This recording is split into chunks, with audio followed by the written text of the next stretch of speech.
à cause du sang et de la parole de leur témoignage, ils l'ont vaincu.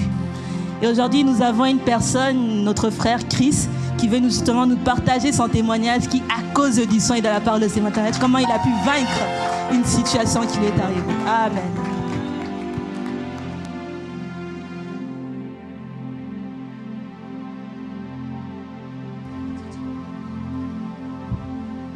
Bonjour tout le monde.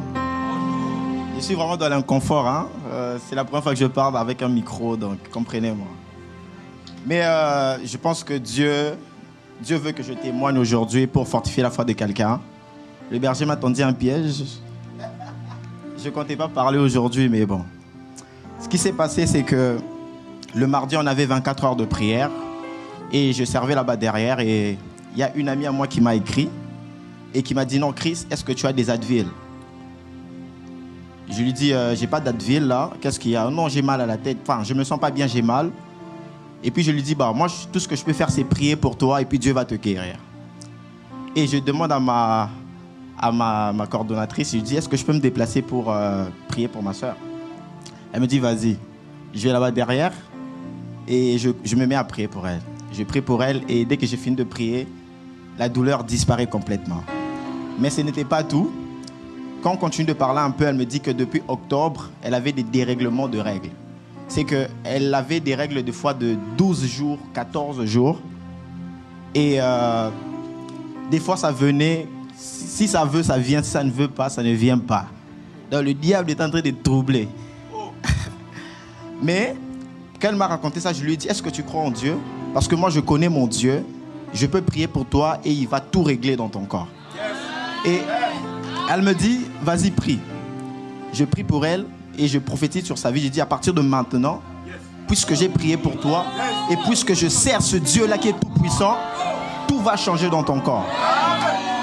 Et c'était son premier jour de règles. Et je lui ai dit, qu'est-ce que tu veux que Dieu fasse pour toi? Elle m'a dit, je vais avoir des règles régulières, comme 5 jours, 4 jours, je ne sais pas les filles.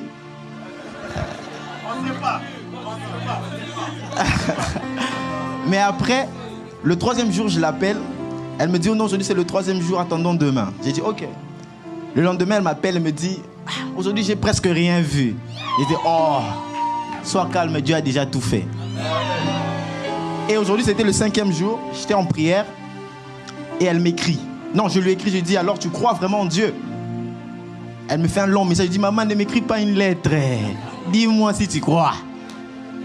Et puis elle m'appelle et dit, je crois pas ce que Dieu vient de faire en fait. Parce qu'aujourd'hui, elle n'a rien eu. Ce qui était devenu irrégulier est redevenu dans l'ordre à cause de Jésus. Alors j'invite un jeune ici, croyons en Dieu. Croyons en Dieu. Croyons en Dieu. Dieu n'est pas seulement le Dieu de nos pères. Il n'est pas seulement le Dieu de Papa Tony. Mais il est aussi le Dieu de tous les assoiffés. Sa parole déclare que celui qui a soif vienne. Qu'un jeune se lève et cherche Dieu. Il est capable de faire de grandes choses même avec toi.